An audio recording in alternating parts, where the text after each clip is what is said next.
Hello everyone, and welcome back to Guess Who's Coming to Dinner.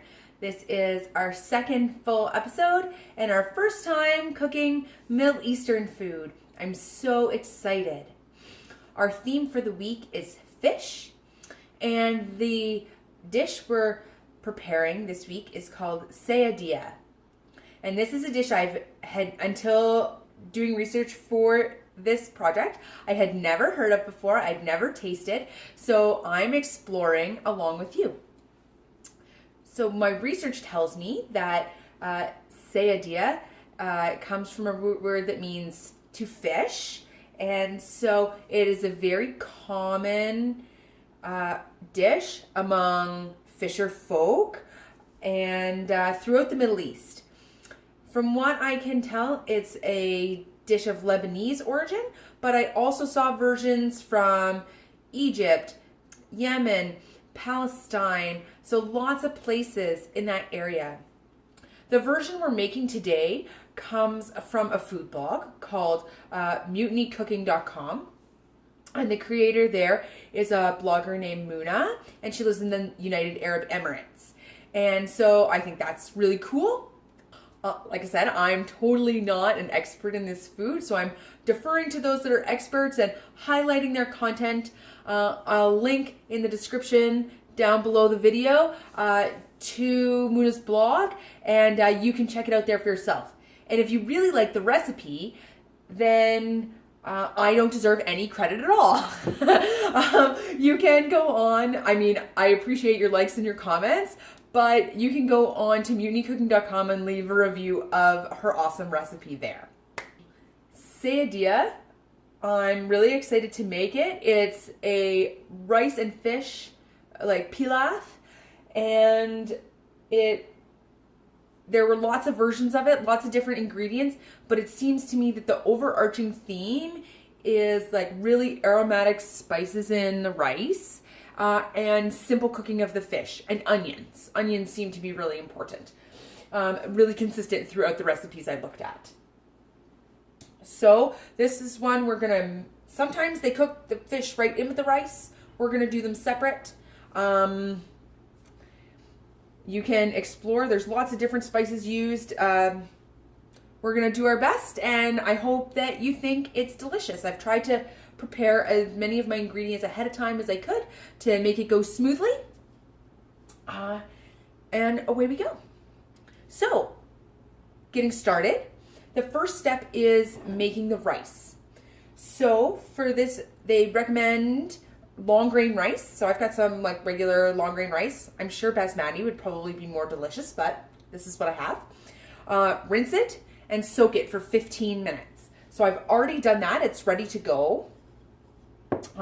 And so the fish cooks up quite quickly. It's in small pieces. So we're gonna start with the rice, and then we'll do up the fish while the rice is cooking. So start with just like a little bit of olive oil in your pan. So little drizzle. Some people measure. I'm not a measurer. Olive oil, and then your onions. So this is one whole onion chopped, okay? And in it goes. And we're gonna saute those till they turn translucent. Some of the recipes I looked at suggested like really low and slow caramelize those babies. And if you have the time and energy to caramelize your onions, that's always delicious. While these are cooking, I'll tell you about the spices that you want. I've got mine pre-measured right here, but I'll tell you what you're looking for, okay? So a teaspoon of cumin, half a teaspoon of cinnamon, salt to taste. I used garlic salt because I like garlic. Half a teaspoon of ginger powder. I don't have ginger powder, but I have like grated fresh ginger, so I hope that's just as good. I think it'll be just as good. Black pepper and so half a teaspoon of ginger powder, half a teaspoon of black pepper powder, a quarter teaspoon of clove powder. I don't have clove powder. And I looked for it, and I'm sure it's more common at Christmas, but it was hard for me to find. So in the name of pandemic and not going to a million stores, I unfortunately don't have that, but I'm sure it would make things more delicious. Okay, so there's all my spices. And so once my onions are translucent and ready to go, I'm gonna add the spices so that they really like soak in the flavor in those onions.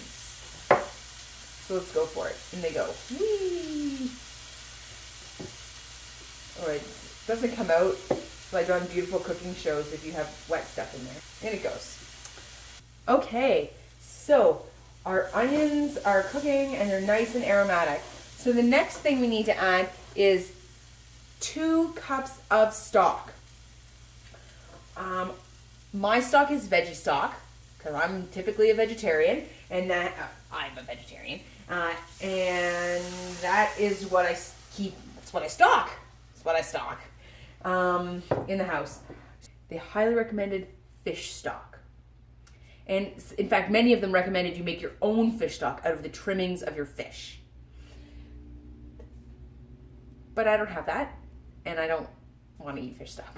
So I used vegetable stock, and now I'm going to put a lid on it and wait for it to come to a boil. Okay, so my stock has come to a boil. So I'm going to add my rice that was rinsed and soaked for 15 minutes. So it's going to go in here, into my boiling onions and spices and stock. Okay, in it goes. And then we're gonna bring it back to a boil, then turn down your heat and let it simmer for 18 minutes or so.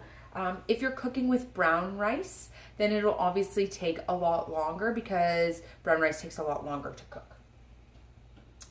So while this is cooking, it's time to prepare our fish. And while we're doing that, maybe we can talk a little bit about why we have fish as the theme food of the week.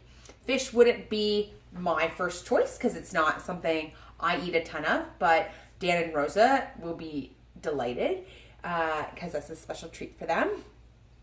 So this recipe uses white fish. Any type of white fish will do, whatever feels right for you. A lot of the recipes recommend a sturdy fish. I think especially if you're cooking it right in with the liquid. And so we're going to just shallow fry it on the other pan after seasoning it with salt and pepper and dredging it in some flour. So you want some small pieces. So I've got a small piece of white fish here. I've already seasoned it with salt and pepper, and then we're going to take it and we're going to dredge it through our flour here. The recipe calls for 1 cup of flour. I think that's more than you need. I guess you want to make sure you have enough, but I hate having to throw it out, but you don't want to use it again after you've dredged raw fish through it. So here's my flour, and I'm just going to take my fish and really get it nicely on both sides. Now, of course, if you follow a gluten-free diet, then you could either use gluten-free flour, or you could choose to just omit the dredging and pan fry it as is, or even bake it in the oven, I guess. But I don't know, frying it makes it fun. So, why fish? We have fish as our meal of the week this week because our scripture for the week is the story of Jesus feeding the 5,000. I love this story.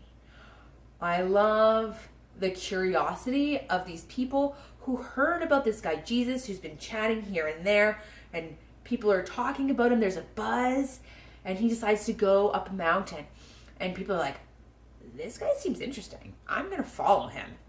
So you're dredging your fish right now. My fish are ready. By dredging those fish. And I'm following Jesus up the mountain. Jesus gives like one of his biggest sermons up on this mountain. And he's like, people have been here a while. We should feed them. That's what's hospitable. So his His disciples were like, Jesus, there are thousands of people here. How are we going to feed them all? And Jesus says, well, what do you have? And they had a couple loaves of fish and a couple loaves of bread. And so he said, well, we'll make it work. And they passed them around in baskets. And this beautiful thing happened. You can call it a miracle that these loaves turned into be enough for everyone, and these fishes turned into be enough for everyone.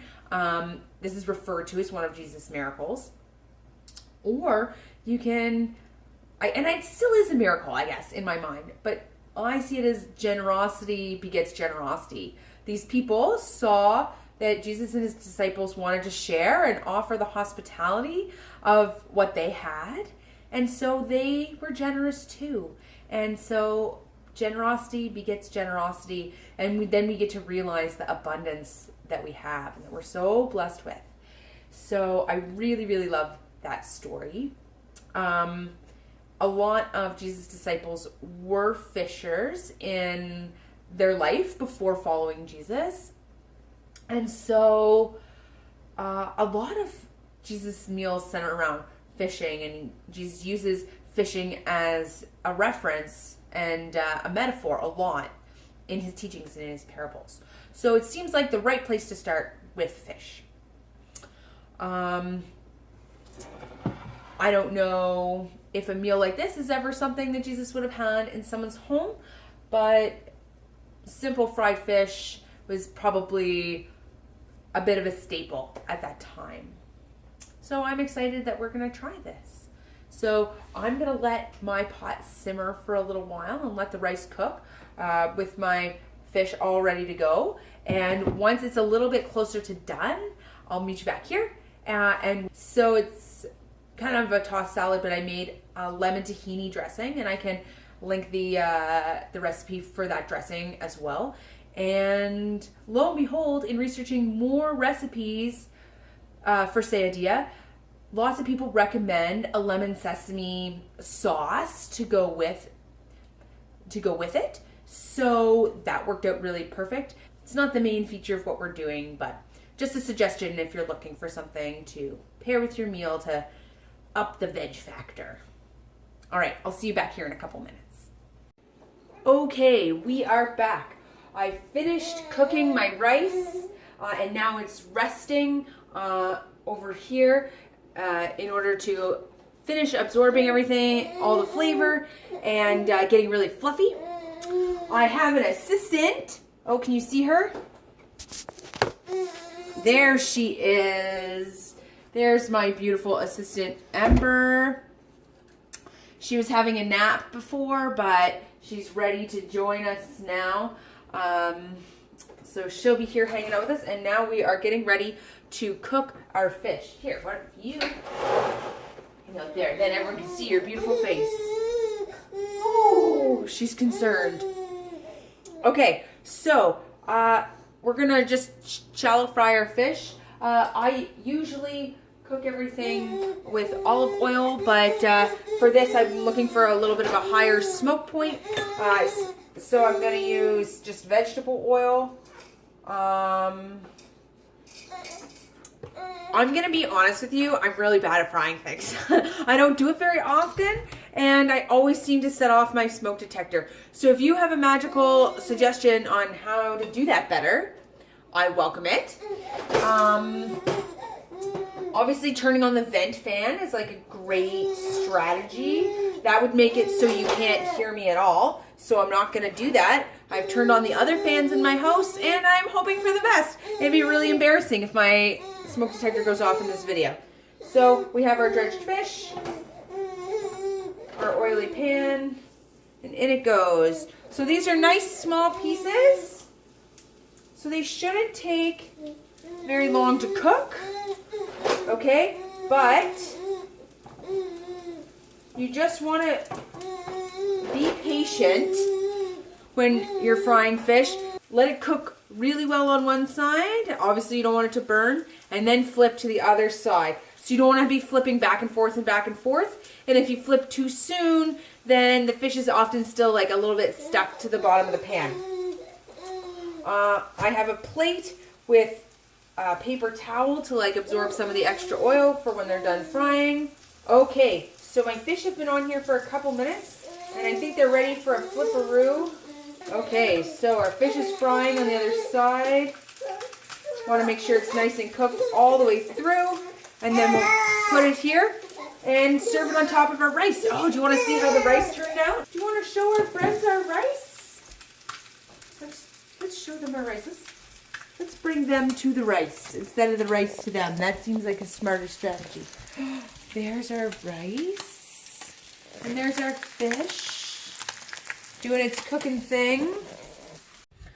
Okay, we're back. Our fish is all cooked up and we're just plating it up here for our dinner. So a couple pieces of fish, and we're gonna put our rice on.